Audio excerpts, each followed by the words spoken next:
Hola, en este teórico vamos a desarrollar un poco los conceptos de los autores de la política del aprendizaje. De Iván Pavlov ya hablamos, considera al hombre como un animal reflejo. El esquema básico es estímulo-respuesta, entendido a nivel orgánico. El estímulo, por ejemplo, el hambre, el olor a comida, el olor a la hembra durante la época de celo, produce una estimulación en el organismo. Esta estimulación es entendida en términos energéticos. Algo entra por lo que también se rige como el modelo neuronal. Entra por el polo motor, produce un movimiento energético en el organismo y eso necesita una descarga, que es el reflejo. Pero esto es lo que llamamos acción, entendida en términos fisiológicos, comandada por el sistema nervioso central. Entonces, esto se produce enteramente sin ser aprendido, es algo natural, algo que el organismo trae desde nacimiento en su carga genética. Entonces, el hombre, para la política del aprendizaje, es un animal reflejo. El hombre se puede entender como un animal. Entonces, el estímulo produce un movimiento energético que necesita una descarga, que es el reflejo. Estímulo-reflejo. Es el arco reflejo propio de lo que también va a tomar la neurología y era propio de esa época. Porque también lo usa, pero le produce ahí también algunas modificaciones. Este estímulo que llega del exterior, por ejemplo, piensen ustedes, ponen la mano sin querer en algo caliente, se queman y la sacan automáticamente sin mediar ninguna representación. Un estímulo y una respuesta, la adecuada. Una respuesta adecuada, adaptada. Luego, este estímulo para el organismo se transformó en una señal. Este es un estímulo incondicionado, no es aprendido, y pertenece a lo que Pavlov llama el primer sistema de señales. El lenguaje para el conductismo también es un condicionamiento. Es porque algo se condicionó. Por ejemplo, cada vez que le dan la comida al bebé, dice mamá. Cada vez que el padre le da un beso, le dice papá. Y entonces ella aprende mamá, porque lo remitió directamente a la comida, se condicionó. Papá, porque lo remite a la caricia. Queda condicionado. Acuérdense, hay un estímulo incondicionado, un reflejo incondicionado, un estímulo neutro, después un reflejo condicionado y un estímulo condicionado. En el caso del perro de Pavlov que vimos, suena la campana y el perro saliva, ese es el resultado. El reflejo incondicionado, ¿cuál es? La comida. La respuesta incondicionada, ¿cuál es? O el reflejo incondicionado, ¿cuál es? La salivación. El estímulo neutro es la campana, porque si es con la campana sola el perro no salivaría. Entonces luego se tiene que repetir varias veces y entre una repetición y la otra tiene que pasar poco tiempo. Entonces se condiciona y después el perro empieza a salivar cuando escucha la campana o los pasos. Con esto que aparece que las conductas pueden ser condicionadas, pueden ser creadas. Una conducta que no es natural, que no es refleja, sino que es aprendida.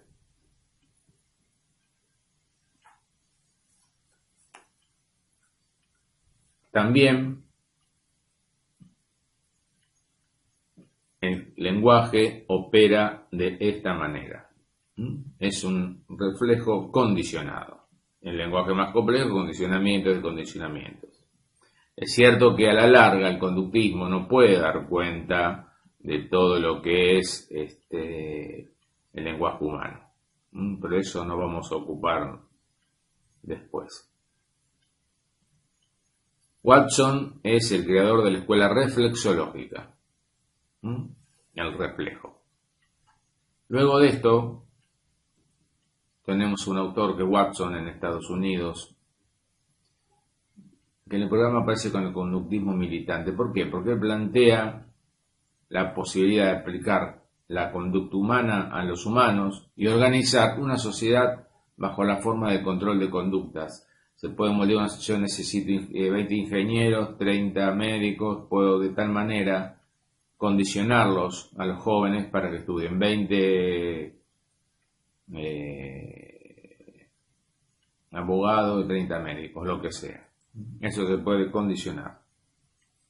Aparece aquí en Pablo el contracondicionamiento. Hay una conducta que no me gusta, que no es adecuada, adaptada al ambiente. Esa conducta, mediante un condicionamiento, un contracondicionamiento, se puede modificar. Acá está el caso del pequeño Albert, que es un niño que se empieza a experimentar y que le tenía fobia a las ratas. Pero la fobia es aprendida, plantea Watson. ¿Por qué?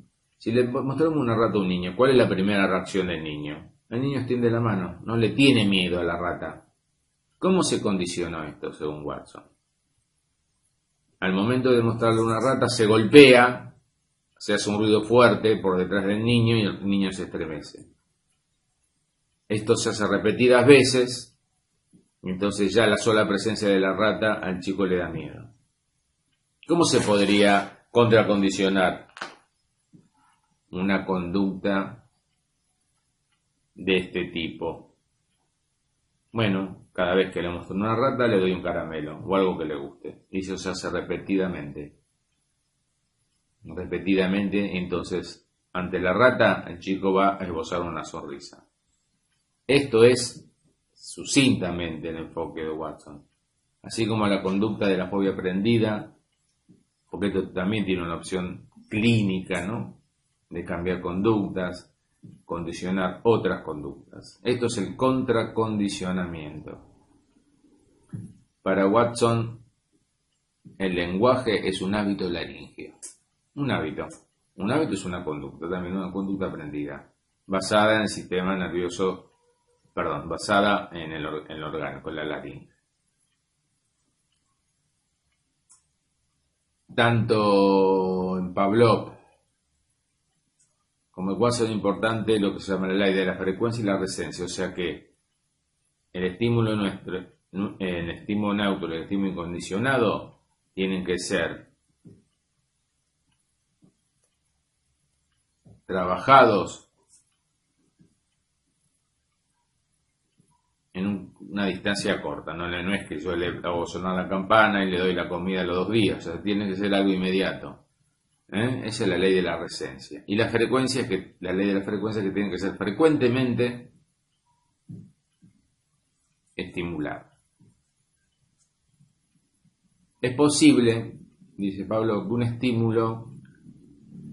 estímulo tiene que tener una respuesta adecuada. Pero ¿qué pasa? ¿Cuándo se extingue el estímulo? Se puede extinguir por saciedad. Tenía hambre, comió y está satisfecho, no puede comer más. Por extinción de la conexión, cuando le dejo de hacer sonar la campana y el domador, el alijador, al mismo tiempo, en un tiempo cercano. O también está lo que se llama reflejo de orientación. Por ejemplo, ustedes tienen hambre y está por venir la casa abajo. ¿Qué hacen? No responden al estímulo del hambre, responden al estímulo del peligro. O sea, eso es cuando no se da la respuesta esperable al estímulo, un determinado estímulo dado. La pregunta acá es cuál es la conducta adecuada. ¿Quién dice cuál es la conducta adecuada y cuál es la conducta inadecuada? ¿Quién lo puede decir? Supuestamente para el conductismo es la naturaleza, es la ley de la naturaleza. Pero está ahí un discurso que plantea en cada momento histórico cuál es la norma, cuál es lo adecuado, cuál es lo adaptado y cuál no. Luego tenemos Skinner, que es un poco más sofisticado. Skinner, a diferencia de Pavlov era mecanicista, estímulo-respuesta, la fuerza del estímulo y el reflejo. La fuerza estaba puesta en el estímulo, en un estímulo determinado. Para Skinner, las conductas que se repiten son aquellas que logran la recompensa en el ambiente. O sea, no hay un estímulo solo que provoca una conducta, sino una serie de condiciones ambientales que van a producir una determinada conducta. Por ejemplo, piensen en algo propio. ¿Cómo hacen ustedes para estudiar? Se hacen un mate o un café, prenden la luz, sacan el sonido exterior, otros pondrán el sonido. Bueno, todo eso son reforzadores. Vamos a suponer que yo quiero que ustedes estudien 1 hora por día. Entonces, le doy el libro, le cierro las ventanas, le apago la radio, le saco el celular, le doy un mate. Y veo que estudian en vez de 1 hora 40 minutos. No me alcanza para lo que yo quería que era 1 hora. Entonces, ¿qué hago? Tengo que modificar algo. Entonces le doy el libro, apago la luz, le saco el celular. No le doy el mate. Y ahí estudiamos 55 minutos. Pero me faltan 5 para el peso, ¿no? Entonces voy probando, ensayo y error. El libro, cierro la luz, prendo la luz, cierro la ventana para que entre el río, saco el celular y le pongo un café y unas galletitas. Y ahí él estudió 1 hora. Entonces, cada vez que va a estudiar, creamos los mismos estímulos que lograron que estudie el tiempo que yo quería. Esos estímulos se llaman reforzadores. Hay reforzadores positivos, que son agregar elementos al ambiente. Por ejemplo, le doy un café, un mate, el libro. Son todos los que pongo en el ambiente. Reforzadores negativos son los que saco del ambiente. Apago la luz, saco la música, saco el celular. Los positivos y los negativos son los únicos reforzadores que se deben usar, según Skinner. Porque son los que promueven la emisión de una conducta. Los reforzadores positivos y los reforzadores negativos. Negativos no porque van en contra de que la conducta se produzca, sino de sacar algo del ambiente, va a favor de que la conducta se produzca. Esto lo digo porque muchos alumnos dicen negativo, algo que va en contra de la emisión de la conducta. Para Skinner, los reforzadores que van en contra de la emisión de conducta son los adversivos, que es violentar la emisión de una conducta. Por ejemplo, pegarle si no estudia 1 hora, amenazarlo. Esos reforzadores no se deben usar porque dice Skinner que producen conductas que no son las que se tratan de buscar. Tampoco el castigo y tampoco el premio. ¿Por qué? Porque el reforzador positivo no es un premio. Por ejemplo, el premio, estudiaste 1 hora, te dejo, te compro algo que te guste, una Play, no sé, lo que sea, suponiendo que sea un chico, ¿no? Pero eso es, la conducta que se logra ahí es que el chico haga todo lo posible por que le compren la Play. O sea, el premio es posterior a si la conducta se produce, se da un premio. Si no se produce, es un castigo. Si estudió 1 hora, le doy un premio. Si estudió menos de 1 hora, no lo dejo salir. Pero reforzador positivo y negativo son estímulos que están previamente a la emisión de la conducta, no una vez lograda. Son elementos del ambiente que buscan la emisión de una conducta. premio y castigo. Entonces los reforzadores que hay que usar, según Skinner, son los positivos y los negativos. Es lo que se llama el condicionamiento operante. ¿Por qué? Opera sobre el ambiente. Yo en el ambiente puedo ir modificándolo, cambiándolo, hasta lograr el ambiente adecuado para lograr la recompensa.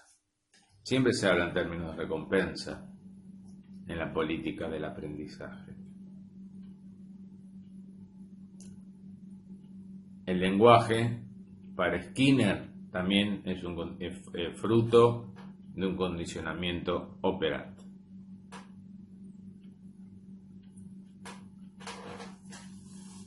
Después el otro punto importante que los alumnos van a tener que ir trabajando, lo que vamos a ir leyendo en el Walden 2, es la tecnocracia, una sociedad basada en el control de las conductas, una sociedad utópica, una sociedad ideal, donde no hay conflictos, no hay plata, no hay familia,